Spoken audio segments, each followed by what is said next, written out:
MP में fact finding committee की पहली बैठक है आज, और आज 3 सदस्यीय कमेटी करेगी हार की समीक्षा। तीनों सदस्य लोकसभा प्रत्याशियों से करेंगे 1-to-1 चर्चा, और 30 जून को उसके बाद पॉलिटिकल अफेयर्स कमेटी की भी बैठक होगी, जहां कांग्रेस के दिग्गज नेता बैठक में मौजूद रहेंगे। एमपी में कांग्रेस को नए सिरे से तैयार करने के लिए रोड मैप भी बनाया जाएगा। मैं आपको बता दूं, fact finding committee Congress party का वो टूल है जिसको मंजूरी 19 जून को ही दे दी थी राष्ट्रीय अध्यक्ष मल्लिकार्जुन खड़गे ने। उसके बाद छत्तीसगढ़ में जहां पूर्व केंद्रीय मंत्री वीरप्पा मोइली समीक्षा कर रहे हैं, दूसरा दिन है उनका आज, तो वहीं आज मध्य प्रदेश में भी पहली बैठक होनी है फैक्ट फाइंडिंग कमेटी की। 3 सदस्य चुने गए हैं इस कमेटी के, पृथ्वीराज चौहान, सप्तागिरी उल्का और जिग्नेश मेवानी, जो आज मध्य प्रदेश पहुंचे हैं और वो समीक्षा करेंगे। क्योंकि और जो हार हाथ लगी है मध्य प्रदेश में, जो सुपड़ा साफ हो गया कांग्रेस पार्टी का, उसको लेकर समीक्षा की जाएगी। प्रत्याशियों से 1-to-1 चर्चा भी की जाएगी। क्या कुछ खास रहने वाला इस बैठक में, इस पर अधिक जानकारी ले लेते हैं। मेरे साथ जुड़ गए हैं मेरे सहयोगी सूरज तिवारी। सूरज, क्या कुछ खास रहने वाला है इस फैक्ट फाइंडिंग कमेटी की बैठक में? निश्चित तौर पर अंजलि, फैक्ट फाइंडिंग कमेटी इसीलिए बनाई गई है कि उन फैक्टों को तलाशा जाए जिसके कारण कांग्रेस की हार हुई। जिन जिन राज्यों में कांग्रेस की करारी हार हुई है, वहां पर अलग अलग फैक्ट फाइंडिंग कमेटी के मेंबर हैं जो जाएंगे और ये हार का कारण खोजेंगे। ऐसे में आज मध्य प्रदेश में भी फैक्ट फाइंडिंग कमेटी के जो मेंबर हैं, 3 मेंबर हैं, वो पहुंचे हुए हैं। पृथ्वीराज चौहान हो या फिर जिग्नेश मेवाड़ी हो या फिर सप्तगिरी उल्का हो, 3 मेंबर ये पहुंचे हुए हैं और कुछ ही समय बाद पीसीसी यानी कांग्रेस दफ्तर पहुंचेंगे, जहां पर जो लोकसभा के प्रत्याशी थे उनसे 1-to-1 चर्चा करेंगे। 1-to-1 चर्चा क्यों? 1-to-1 चर्चा इसीलिए क्योंकि ताकि हार के कारणों का पता अच्छे से चल पाए। अभी हाल ही में विस्तार न्यूज से बात करते हुए उड़ीसा से जो सांसद है और फैक्ट फाइंडिंग कमेटी के जो मेंबर हैं, सप्तगिरी उल्का ने कहा है कि हम 1-to-1 चर्चा करेंगे और जो हार का कारण होगा उसे खोजेंगे और आला कमान को देंगे। इसके साथ ही जब हमने पूछा कि क्या एक्शन भी लिया जाएगा कुछ नेताओं पर, तो उन्होंने कहा कमेटी इसीलिए बनाई जाती है ताकि एक्शन लिया जाए। तो निश्चित तौर पर सीधे ये बोल दिया गया कि एक्शन लिया जाएगा और जो कारण होंगे, जिन पर एक्शन लिया जाएगा, जो गुटबाजी में शामिल रहे होंगे, उन पे एक्शन भी लिया जाएगा। तो कहीं ना कहीं फैक्ट फाइंडिंग कमेटी आज हार के कारणों का पता लगाएगी। पता लगाने के बाद आला कमान को रिपोर्ट सौंपेगी। उसके बाद अगर लगता है कि गुटबाजी इन नेताओं के कारण, इस क्षेत्र में इस नेता के कारण हार हुई, तो उन पे एक्शन लेने की भी तैयारी में कांग्रेस है। अंजलि, बिल्कुल, सप्तगिरी उल्का ने जो कुछ कहा है वो तो हम आगे सुनवाएंगे ही सूरज, लेकिन ये बताइए कि फैक्ट फाइंडिंग कमेटी की आज बैठक है जहां प्रत्याशियों पे भी फेस टू फेस चर्चा की जाएगी, उनसे वजह पूछी जाएगी, तो आखिर कौन कौन से प्रत्याशी पहुंचने वाले हैं इस बैठक में, उस पर क्या अपडेट्स है? निश्चित तौर पर अलग अलग लोकसभा के जो प्रत्याशी हैं अंजलि, उनके पहुंचने की संभावना है। एक या 2 प्रत्याशियों को छोड़ दिया जाए तो ज़्यादातर जो प्रत्याशी हैं वो राजधानी भोपाल के में स्थित पीसीसी दफ्तर पहुंचेंगे और पूरी फैक्ट फाइंडिंग कमेटी जो है उनसे मुलाकात करेगी। मुलाकात करने के बाद पहले हार के कारणों का सामूहिक पता लगाएगी, उसके बाद 1-to-1 चर्चा करेंगे और 1-to-1 चर्चा करके यही जानने की कोशिश होगी कि आपके क्षेत्र में क्या कारण रहा, क्या कोई सरकार की ऐसी योजना है। बिल्कुल, आज हार की समीक्षा कांग्रेस पार्टी कर रही है मध्य प्रदेश में, उसके लिए बहुत बहुत शुक्रिया। तो देखिए, छत्तीसगढ़ में भी कांग्रेस की फैक्ट फाइंडिंग कमेटी अब एक्टिव हो गई है। पूर्व केंद्रीय मंत्री वीरप्पा मोइली के दौरे का आज दूसरा दिन है और वीरप्पा मोइली आज से करेंगे कांग्रेस की हार की समीक्षा। आज वो बिलासपुर, रायगढ़, कोरबा, सरगुजा, जांजगीर लोकसभा जाएंगे। उन लोकसभा सीटों का दौरा करेंगे जहां पर कांग्रेस को करारी हार मिली है। सभी लोकसभाओं में जाकर हार की करेंगे समीक्षा और लोकसभा में छत्तीसगढ़ की केवल एक सीट पर कांग्रेस पार्टी को जीत मिली थी, जिसके बाद स्थिति पैदा हो गई है समीक्षा की, आत्ममंथन की, और कई बार अंतरकलह भी देखी जा रही है कांग्रेस पार्टी में। अभी हाल ही में कवासी लखमा ने भी कांग्रेस पार्टी की गुटबाजी को लेकर ही सवाल खड़े कर दिए थे। इस तरीके की तमाम जो दिक्कतें पैदा हो रही है उसके लिए फैक्ट फाइंडिंग कमेटी का गठन किया गया है और छत्तीसगढ़ में पूर्व केंद्रीय मंत्री वीरप्पा मोइली का दौरे का आज दूसरा दिन है। वीरप्पा मोइली आज से कांग्रेस के हार की समीक्षा करने वाले हैं छत्तीसगढ़ में भी। और देखिए, मंत्रिमंडल विस्तार भी छत्तीसगढ़ में अभी बड़ा मुद्दा बना हुआ है। उसको लेकर सीएम विष्णुदेव साय का बयान सामने आया है। उन्होंने कहा है कि चर्चा तो आप लोगों में ज्यादा होती है। ये मीडिया से बातचीत करते हुए सीएम विष्णुदेव साय ने कहा और उन्होंने ये कहा कि विस्तार अपने समय पर ही होगा। तो चर्चा आप लोग ज्यादा करते हैं लेकिन विस्तार अपने समय पर ही होगा। मैं आपको बता दूं कि सीएम विष्णुदेव साय अपने दिल्ली दौरे से वापस लौटे हैं और मंत्रिमंडल विस्तार पर जब उनसे सवाल पूछा गया तो उन्होंने क्या कुछ कहा, सुनवा देते हैं आपको। जब दिल्ली आप जा रहे हैं, मंत्रिमंडल विस्तार की चर्चाएं तेज हो जाती हैं, क्या कुछ चर्चा तो आप लोगों में ज़्यादा होती है, वो तो समय पर होगा ही। सर जब दिल्ली आप जा रहे हैं, मंत्रिमंडल विस्तार की चर्चाएं तेज हो जाती हैं, क्या कुछ चर्चा तो आप लोगों में ज़्यादा होती है, वो तो समय पर होगा ही।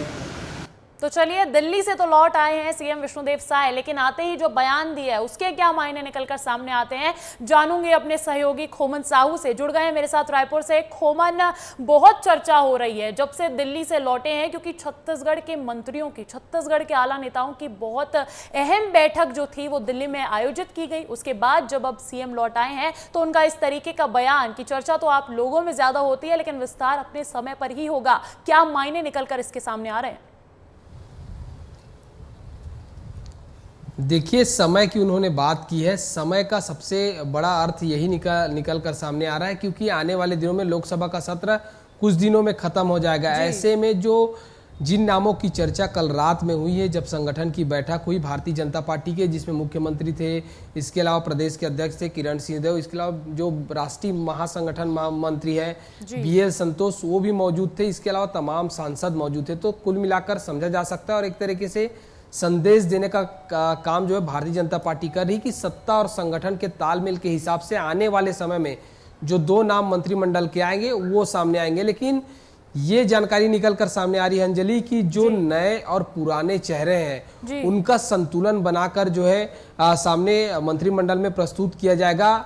दूसरी जो बड़ी खबर आ रही है, जो बहुत सारे ऐसे मंत्री हैं जिनके परफॉर्मेंस खराब थे, उनको लेकर भी चर्चा हुई है कि आखिर क्यों खराब आया, अगर खराब आएगा तो क्या आने वाले दिनों में क्या मंत्रिमंडल में फेरबदल और भी हो सकते हैं, इस पर भी चर्चा खोमन, आप तो कह रहे हैं कि जो 2 खाली मंत्री पद हैं उसको लेकर तो चर्चा हो ही रही है, लेकिन जो मंत्री हैं ऑलरेडी उनके कामकाज को लेकर भी चर्चा हो रही है। तो कहीं ना कहीं जो मंत्री पदस्थ हैं उनमें भी बदलाव देखा जा सकता है।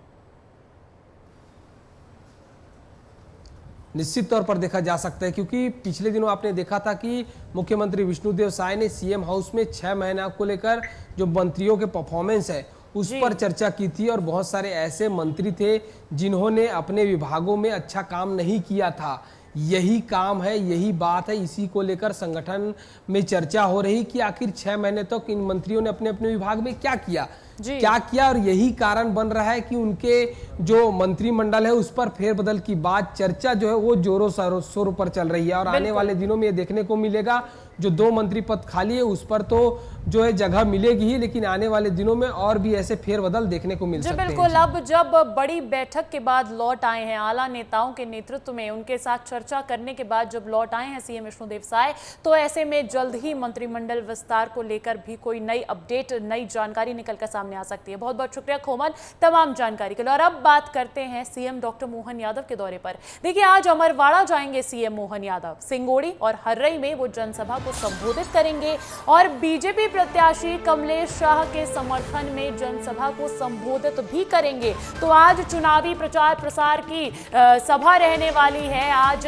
चुनाव प्रचार प्रसार पर रहने वाले हैं सीएम डॉक्टर मोहन यादव। मैं आपको बता दूं कि अमरवाड़ा में 10 जुलाई को मतदान होना है, वहां पर उपचुनाव होना है और उसके बाद 13 जुलाई को मतगणना की जाएगी, नतीजे घोषित किए जाएंगे। तो आज उसी सिलसिले में अमरवाड़ा पहुंचने वाले हैं सीएम डॉक्टर मोहन यादव। सिंगोड़ी और हर्रई में वो जनसभा को संबोधित करेंगे और भारतीय जनता पार्टी के जो प्रत्याशी है कमलेश शाह, जो वहां से विधायक भी थे, लेकिन जब उन्होंने कांग्रेस पार्टी छोड़कर भारतीय जनता पार्टी का दामन थामा तो वहां से इस्तीफा दे दिया और उसके बाद ही तो ये स्थिति पैदा हुई उपचुनाव की। तो अमरवाड़ा में उपचुनाव की स्थिति तो है ही, ऐसे में 10 जुलाई को मतदान भी होने हैं और अब उसको लेकर तमाम पार्टियां जो है वो अपना पूरी ताकत झोंकती हुई नजर आ रही है और तैयारियां भी जोरों शोरों से है दोनों ही पार्टियों की। और इसी सिलसिले में भारतीय जनता पार्टी की तरफ से आज खुद सीएम डॉक्टर मोहन यादव पहुंचने वाले हैं अमरवाड़ा में और मेरे साथ जुड़ गए हैं मुकेश,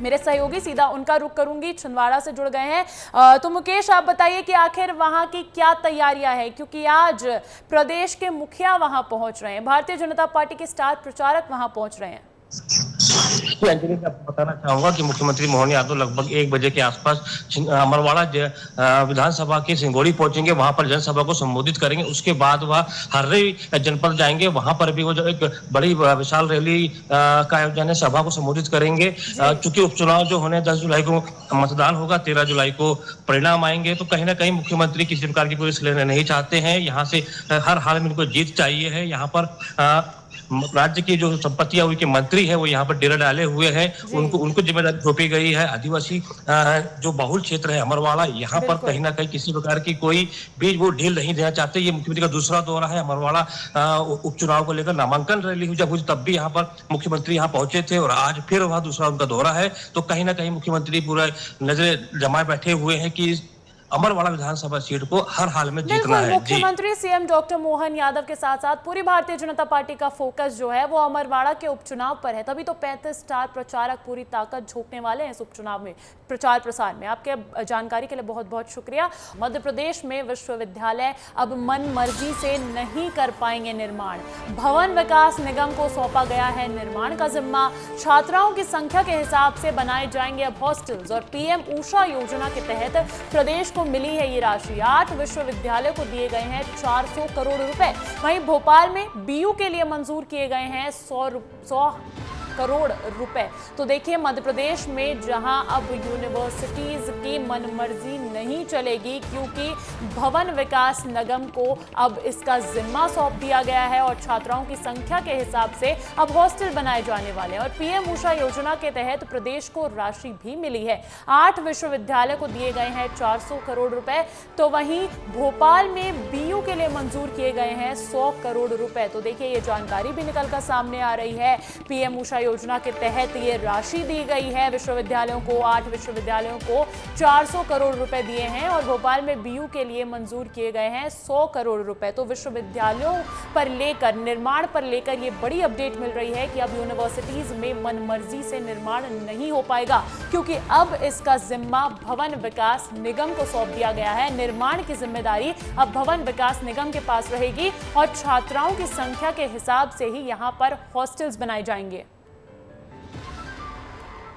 और अब खबर छतरपुर से है, जहां मानव तस्करी का एक सनसनीखेज मामला सामने आया है। आरोप यह है कि 17 वर्षीय नाबालिग लड़के को 3 लोग बहला फुसलाकर पहले छतरपुर और उसके बाद हरपालपुर ले गए और लड़के को एक किन्नर को बेच दिया। लगभग 15 दिन तक लड़का लाली किन्नर की चंगुल में रहा, जहां मौका पाते ही लड़के ने परिजनों को फोन कर अपनी आपबीती सुनवाई और जिसके बाद पुलिस को मिली सूचना के बाद लड़के को रेस्क्यू किया गया। पुलिस ने 3 लोगों पर मामला भी दर्ज कर लिया है। ये पूरी घटना जो है वो छतरपुर की बताई जा रही है, जहां मानव तस्करी का एक सनसनीखेज मामला सामने आया है। 17 साल के नाबालिग लड़के का अपहरण करके बहला फुसलाकर उसे छतरपुर से फिर हरपालपुर ले जाया गया और फिर लड़के को एक किन्नर को बेच दिया और लगभग 15 दिन तक लड़का वहीं रहा, उनके चंगुल में रहा, जहां मौका पाते ही लड़के ने परिजनों को फोन कर अपनी आपबीती सुनाई, जिसके बाद पुलिस को मिली सूचना के बाद लड़के का रेस्क्यू कर लिया गया है और पुलिस ने 3 लोगों को इस पूरे मामले में दर्ज भी कर ली है एफआईआर।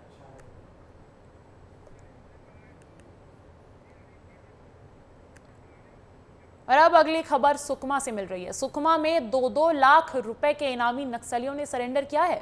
सरकार की नीतियों से प्रभावित होकर और नक्सलियों की हिंसक सोच से परेशान होकर इन दोनों ने मुख्य धारा में शामिल होने का फैसला किया।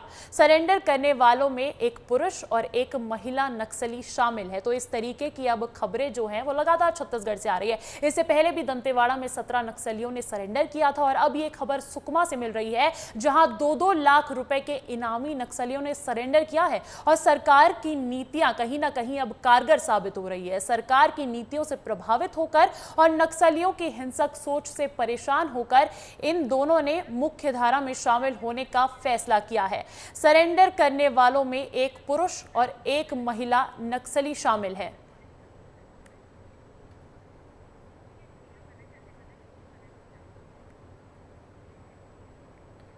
और अब देखिए इसी के साथ प्रदेश में हो ये भी रहा है कि कांग्रेस पार्टी अपनी हार की समीक्षा कर रही है। इसी बीच ये खबर मिल रही है कि एमपी के लिए बनी फैक्ट फाइंडिंग कमेटी के सदस्य सप्तगिरी उल्का से विस्तार न्यूज ने खास बातचीत की है। क्या कहना है उनका, आपको वो सुनवाते हैं। इस वक्त हमारे साथ मौजूद हैं कांग्रेस के फैक्ट फाइंडिंग कमेटी के मेंबर सप्तगिरी उल्का जी, कांग्रेस से सांसद भी हैं। बातचीत कर लेते हैं। सर, मध्य प्रदेश आए हुए हैं, फैक्ट फाइंडिंग कमेटी बनाई गई है, क्या तैयारी है, क्या बातचीत होगी? नहीं, बातचीत वही होगी कि हम लोग की जो लोकसभा में प्रदर्शन रहा वो इतना मतलब अच्छा नहीं था, तो हमें ये पता करना है कि सबसे बैठ के कि क्या हुआ एंड क्या कर सकते हैं कि पार्टी को और मजबूत कर पाए मध्य प्रदेश में। तो उसके लिए सारे प्रत्याशी से मिलेंगे, हम पॉलिटिकल अफेयर्स कमेटी के सारे तमाम बड़े नेता से मिलेंगे एंड जिला अध्यक्ष से भी मिलने का कार्यक्रम है। आज 2 दिन का है, फिर उसके बाद ये तय करेंगे कि नेक्स्ट राउंड में मीटिंग्स करना है कि नहीं करना है। एंड ये एक रिपोर्ट हम भेजेंगे AICC के कांग्रेस अध्यक्ष खड़गे जी को और राहुल जी को, ताकि हम मध्य प्रदेश में फिर से कैसे मजबूती से सरकार बना पाए एंड कांग्रेस पार्टी को कैसे मजबूत कर पाए, उसी के बारे में प्रयास है। सर, 1-to-1 चर्चा होगी या मीटिंग होगी? मेरे ख्याल से 1-to-1 ही होगी, तो क्योंकि हम चाहते हैं कि हर प्रत्याशी से मिलें एंड तमाम बड़े नेता से भी मिले। जो बात ग्रुप पे नहीं आती है वो 1-to-1 में आ जाती है एंड हम चाहते हैं कि थ्रेड बेस्ड डिस्कशन हो, जो सच्चाई है वो ऊपर तक पहुँचाए हों। सर, हार के कारणों का पता लगाने के बाद क्या जो कारण होंगे, कुछ लोगों पर एक्शन भी लिया जाएगा, आगे की रणनीति क्या हो? देखिए, ये तो हाईकमांड डिसाइड करेगा। हमारा काम है कि ये पता करना कि एक्चुअली क्या हुआ। ये कांग्रेस पार्टी दूसरी है, अभी चेंज हो गई है। हम जो करते हैं, अगर कमेटी बनता है तो फिर हम उसके एक्शन भी लेते हैं। Thank you. ये हमारे साथ कांग्रेस से उड़ीसा सांसद और फैक्ट फाइंडिंग कमेटी के मेंबर सप्तगिरी उल्का जी थे, जिन्होंने बताया कि कमेटी बनी है, 1-to-1 चर्चा होगी और चर्चा करने के बाद हम आला कमान को रिपोर्ट सौंपेंगे, उसके बाद एक्शन भी लिया जाएगा। कैमरा पर्सन राकेश के साथ सूरज तिवारी, विस्तार न्यूज। बढ़ते हैं अगली खबर की ओर। बालोद से मिल रही है, जहां अज्ञात वाहन की टक्कर से बाइक सवार बालोद निवासी गोपी गानवंशी की मौत हो गई, जिसके बाद सूचना पर पहुंची पुलिस ने शव का पंचनामा कर पोस्टमार्टम के लिए भेज दिया है। तो देखिए, ये एक दुर्घटना में अज्ञात वाहन ने जब बाइक सवार को टक्कर मारी तो उसकी इस पूरी सड़क दुर्घटना में मौत हो गई। तो अज्ञात वाहन की टक्कर से बाइक सवार बालोद निवासी गोपी नागवंशी की मौत हो गई है, जिसके बाद सूचना पर पहुंची पुलिस ने शव का पंचनामा कर पोस्टमार्टम के लिए उसे भेज दिया है। वहीं जिला एमसीबी के अंतर्गत आने वाले खड़गवा जनपद में इन दिनों नए नए ठेकेदारों की बाढ़ सी आ गई है। ग्राम पंचायत में मनमाने तरीके से नए नए ठेकेदार बनकर ग्राम पंचायत एजेंसीज के काम को राजनीतिक दबाव बनाकर खराब कराने को लेकर एमसीबी कांग्रेस के जिला अध्यक्ष अशोक श्रीवास्तव गंभीर आरोप लगा रहे हैं। उन्होंने कहा कि जिला एमसीबी के मनेंद्रगढ़ विधानसभा में बीजेपी पार्टी के विधायक और छत्तीसगढ़ प्रदेश के स्वास्थ्य मंत्री श्याम बिहारी जायसवाल के दबाव के कारण भारतीय जनता पार्टी के छोटे बड़े कार्यकर्ता आजकल ठेकेदार बनकर मनरेगा के काम को हथिया रहे हैं। इस प्रकार से भारतीय जनता पार्टी के कार्यकर्ता, उनके नेता, उनके मंत्री, उनके विधायक पंचायतों का शोषण करने में लगे हुए हैं और पूरे क्षेत्र में गुणवत्ता विहीन कार्य किया जा रहा है और अधिकारी कर्मचारी चाहते हुए भी मंत्री जी के दबाव पे कुछ बोल नहीं पा रहे हैं। जिस प्रकार के घटिया काम कर रहे हैं भारतीय जनता पार्टी के पूरे कार्यकर्ता और जो भोले भाले आदिवासी सरपंच हैं, जो अपने क्षेत्र को आगे बढ़ाना चाहते हैं, के ऊपर अनावश्यक दबाव बना के भारतीय जनता पार्टी के कार्यकर्ता स्थानीय मंत्री जी के संरक्षण में भ्रष्टाचार। इसी बीच भोपाल से एक बड़ी खबर मिल रही है। भोपाल में 45 पुलिस कर्मियों के तबादले कर दिए गए हैं। सब इंस्पेक्टर, एएसआई, कांस्टेबल के हुए हैं तबादले। ये बड़ी जानकारी निकल कर आ रही है। पहले से ही मध्य प्रदेश में प्रशासनिक सर्जरी चल रही है और इसी बीच अब ये जानकारी भी निकल कर आ रही है कि भोपाल में 45 पुलिस कर्मियों के तबादले कर दिए गए हैं। सब इंस्पेक्टर, एएसआई, कांस्टेबल के हुए हैं तबादले। भोपाल के जोन 2 के कई थानों में पदस्थ 45 पुलिस कर्मियों का तबादला किया गया है, तो ये जानकारी भी निकलकर सामने आ रही है। और जहां प्रदेश भर में अब मॉनसून दस्तक दे चुका है, तो एक तस्वीर बुरहानपुर से भी निकलकर सामने आई है। बुरहानपुर में झमाझम बारिश हुई, जिससे शहर में जगह जगह जल भराव हो गया। 1.5 घंटे की बारिश ने शहर को पूरी तरह से अस्त व्यस्त कर दिया। शहर के शनवरा गेट से लेकर लोहार मंडी गेट, इतवारा गेट, हरिपुरा, मोमिनपुरा, लोहार मंडी और निचली बस्तियां जलमग्न हो गई है। ये वो तमाम इलाके हैं जहां पर जल जमाव देखा गया। सड़कों पर जगह जगह पानी भर गया, जिसमें बच्चे तो मस्ती करते हुए नजर आए, लेकिन इस बारिश ने नगर निगम के उन दावों की भी पोल खोल दी है जिसमें कहा जा रहा था कि नगर निगम ने बारिश से पहले ही तमाम इंतजाम पूरे कर लिए हैं।